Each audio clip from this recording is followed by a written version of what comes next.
오늘은 만남, 그 위대한 사건, 만남, 위대한 사건이라는 제목으로 말씀을 나누겠습니다. 우리는 오늘 만남을 주제로 해서 말씀을 나누려고 합니다. 아침부터 저녁까지요, 우리는 수많은 사람들을 만나며 살아갑니다. 거리에는 사람들이 가득하고요, 출근길에 버스나 지하철에는 발을 디딜 틈이 없습니다. 수많은 사람들을 마주치고 몸을 부대끼면서 살아갑니다. 그런데 그 수많은 사람들 가운데에서 안녕하세요라고 인사하는 일은 거의 없습니다. 많은 사람을 만나서 부딪히고 살아가지만 그렇게 눈빛 하나도 주지 않는 이 만남은 의미 있는 만남입니까? 의미 없는 만남입니까? 수많은 사람들을 만나도요, 그 안에 의미 있는 만남은 거의 찾아볼 수가 없습니다. 수많은 사람들 중에서 그 사람 중에 나를 알아보고 나에게 다가올 거라고 기대하지 않습니다. 아침에 전도하러 나갔다가 안녕하세요 하고 인사하면요, 그 건빵을 드리기 위해서 안녕하세요, 종로교회에서 왔습니다 하면 그 사람이 앞에 있는 상대방이요, 아그 깜짝이야 이래요. 아무도 자기에게 말 걸 거라고 예상하지 못하는 겁니다. 자기에게 무언가 말을 던질 거다, 의미 있는 말을 할 거다라는 생각을 하지 않는 것입니다.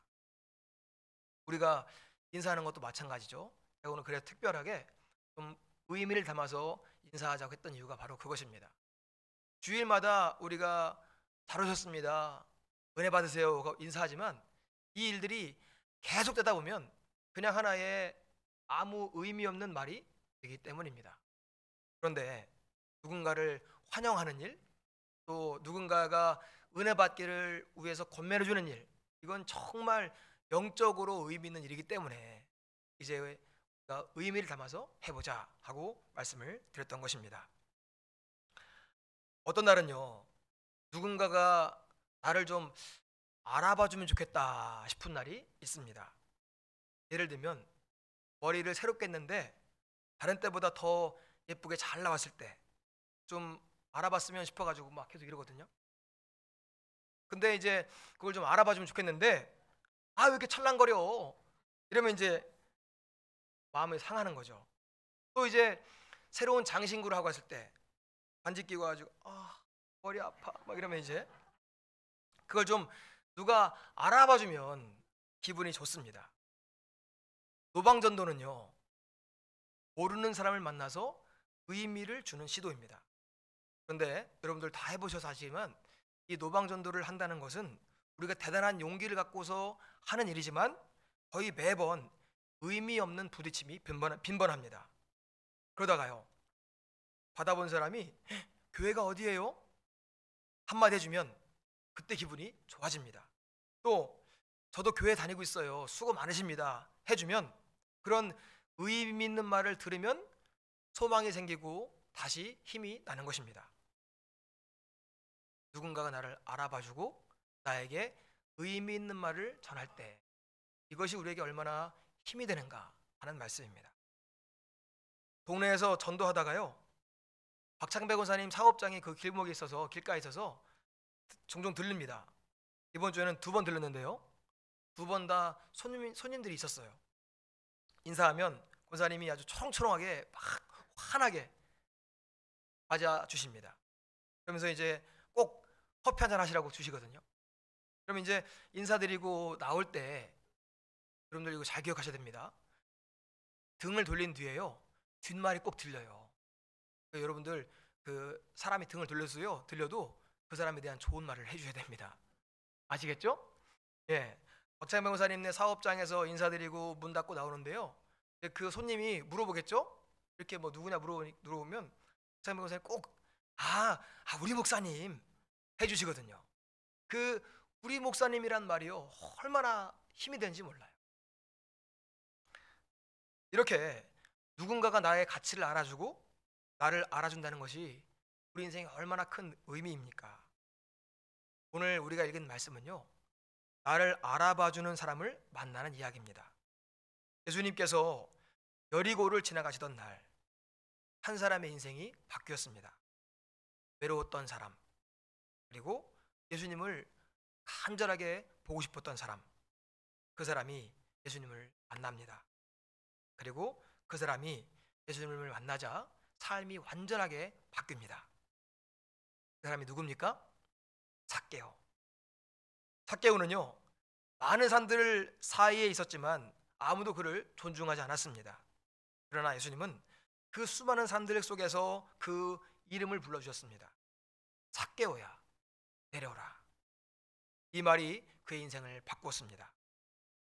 사람들에게는 멸시의 대상이었지만 예수님의 눈에는 한 영혼으로, 하나님의 형상으로 보였던 것입니다. 예수님과 삭개오가 만나는 이 장면에는 우리를 찾아오시는 예수님의 사랑이 담겨 있습니다.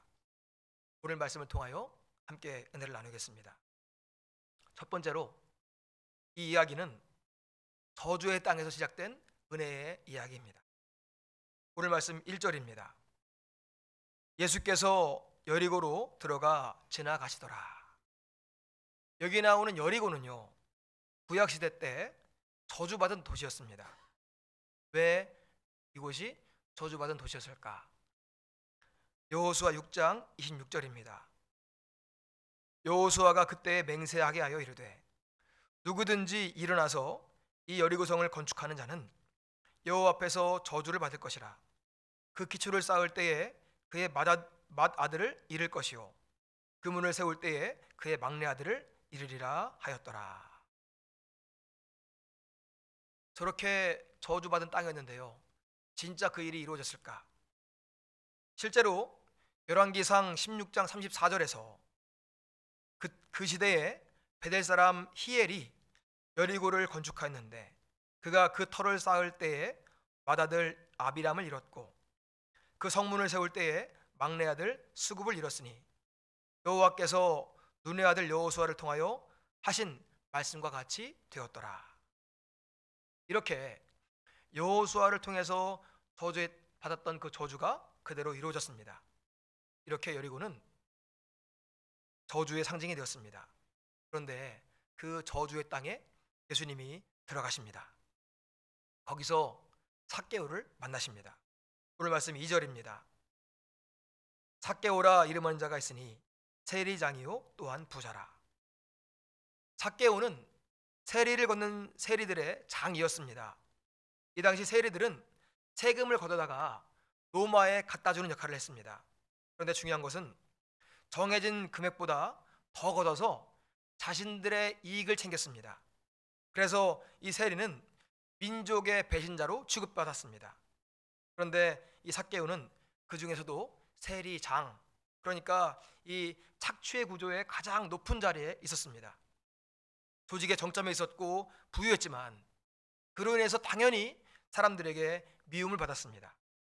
그런데 이 삭개오라고 하는 이름은 히브리어로 의로운 자라는 뜻입니다. 이름은 의로운 자인데 불의한 자로 평가받으며 살았습니다.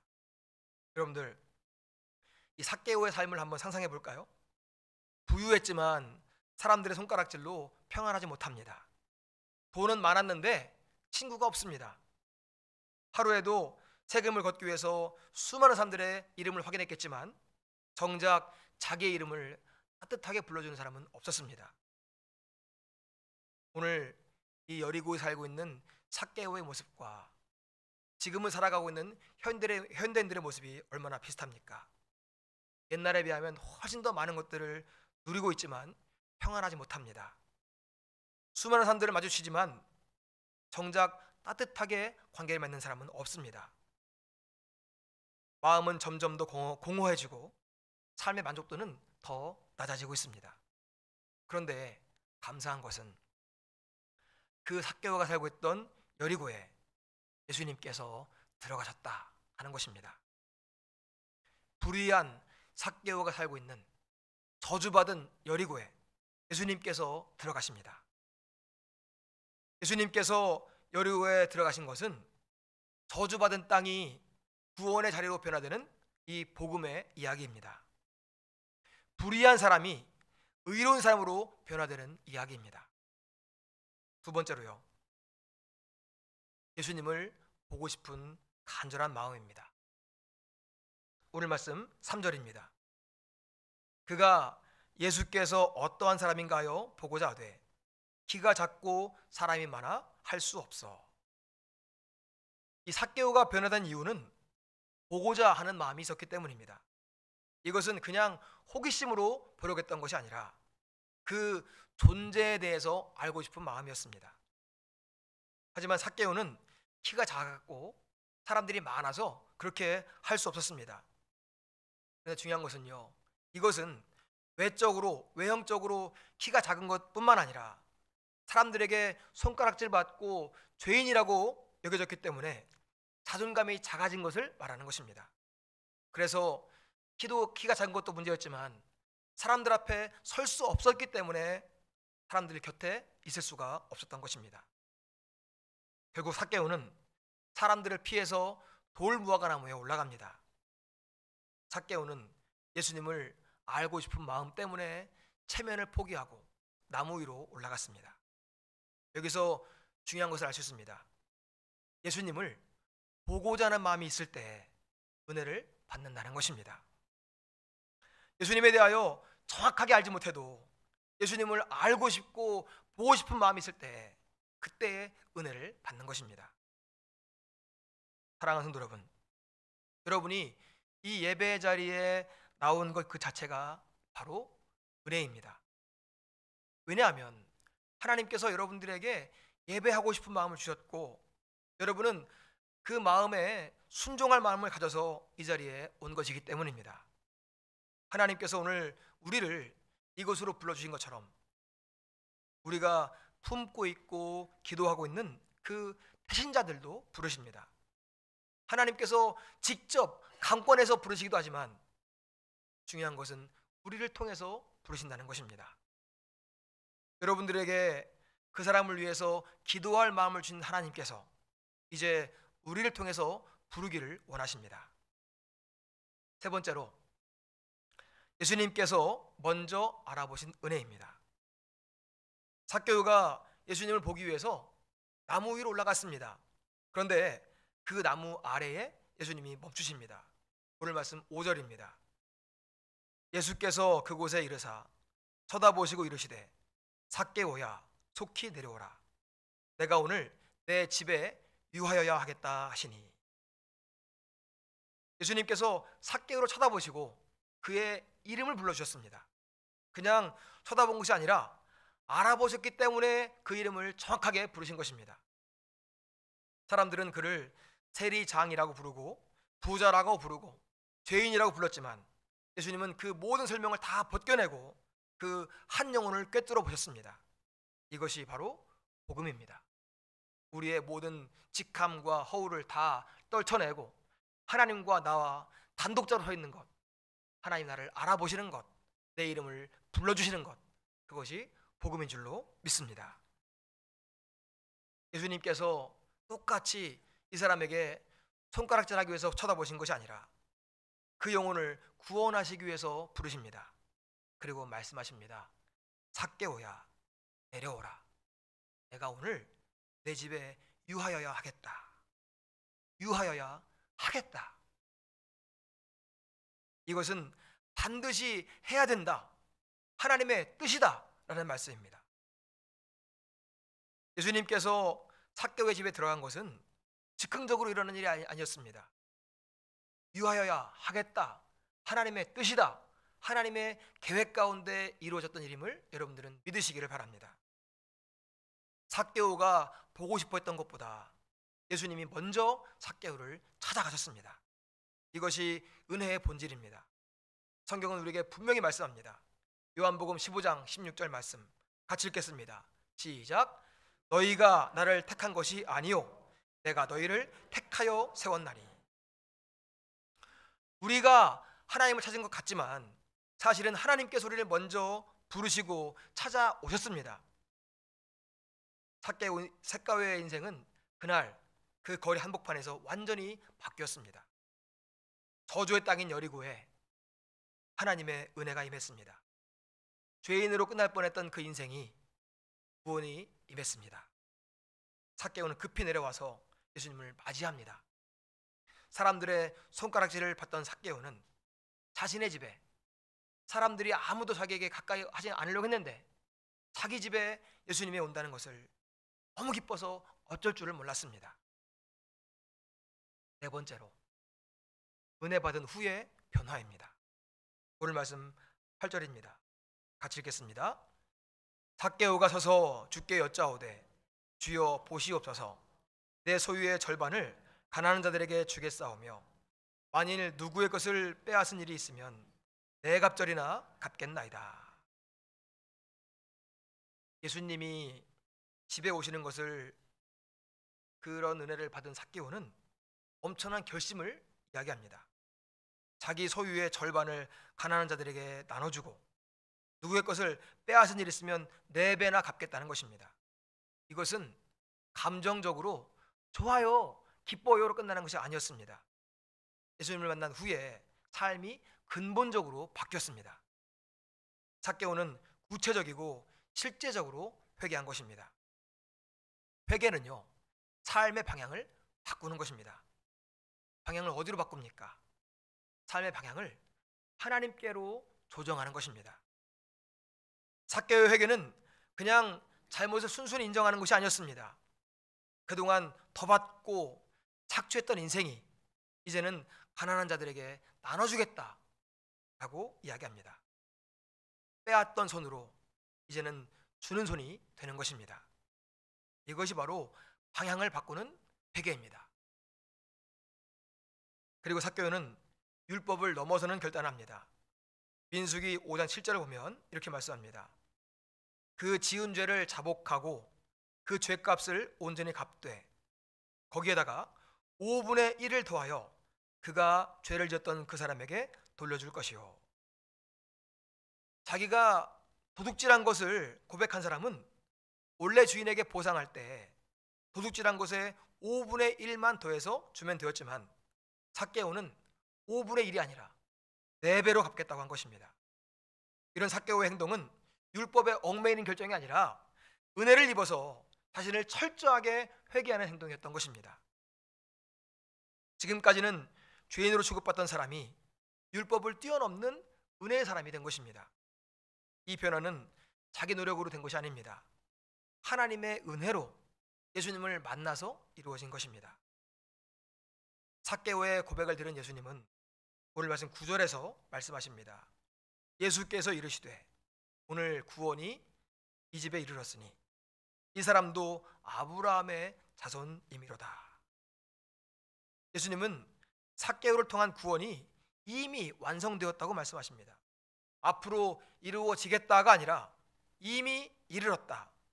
이 사람이 이미 아브라함의 자손이 되었다라고 선포하십니다.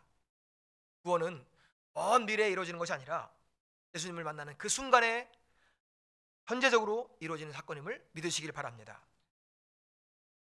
삭개오의 변화는 인간의 노력으로 얻은 결과가 아니라 예수님께서 그의 집에 임하심으로 하나님께서 일하신 주도적인 사건입니다. 삭개오에게 어떻게 이런 일이 일어났습니까? 예수님을 만났기 때문입니다.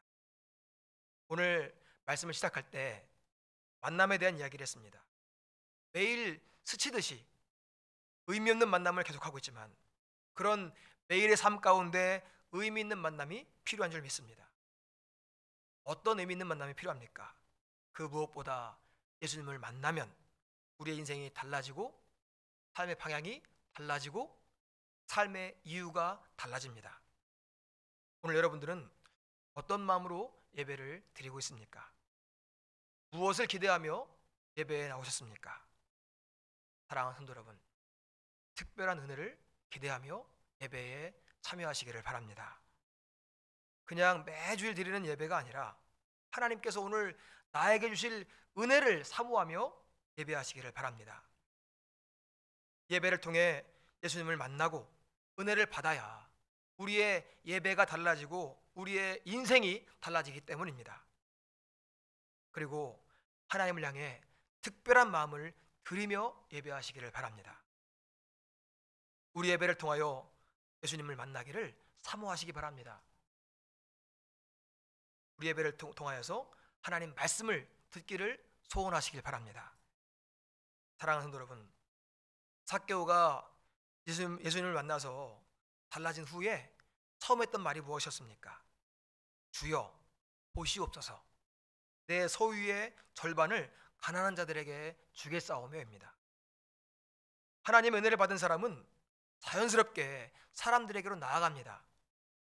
아무도 시키지 않았지만 아무런 조건도 없이 내 소유를 가지고 가난한 자들에게 나눠주겠다, 내가 그들에게 나아가겠다, 그들을 만나겠다 하는 것입니다.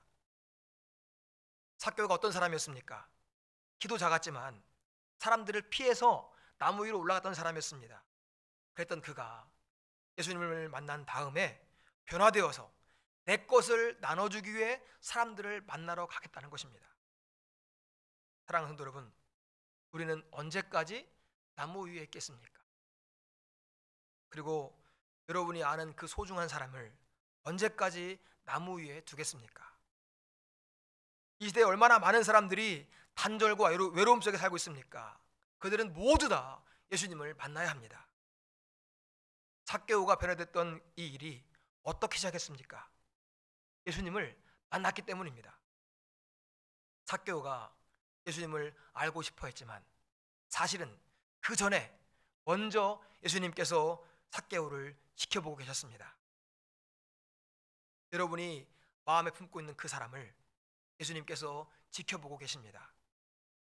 예수님께서 너를 지켜보고 있다는 그 사실을, 예수님께서 너를 만나고 싶어 한다는 그 사실을 우리는 알려줘야 합니다. 삭개오 이야기의 마지막 구절이 오늘 이야기의 일을 가장 잘 설명하고 있습니다. 오늘 말씀 10절입니다. 같이 읽겠습니다. 인자가 온 것은 잃어버린 자를 찾아 구원하려 함이니라. 여기에 나오는 찾다에 해당하는 헬라어는 제떼오라고 합니다. 이 말은 계속해서 추적한다라는 뜻입니다. 예수님은요, 누가 오기를 기다리는 분이 아닙니다. 먼저 가서 끝까지 추적해서 만나시는 분입니다.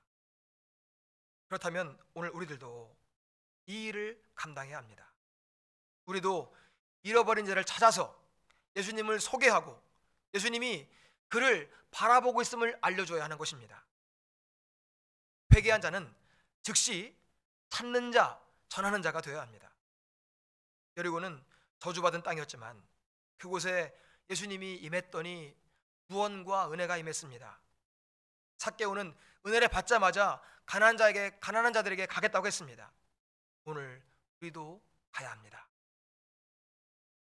여리고와 같이 소망 없는 땅, 소망 없는 사람들에게 소망을 주기 위해 우리는 가고 예수님을 전해야 합니다.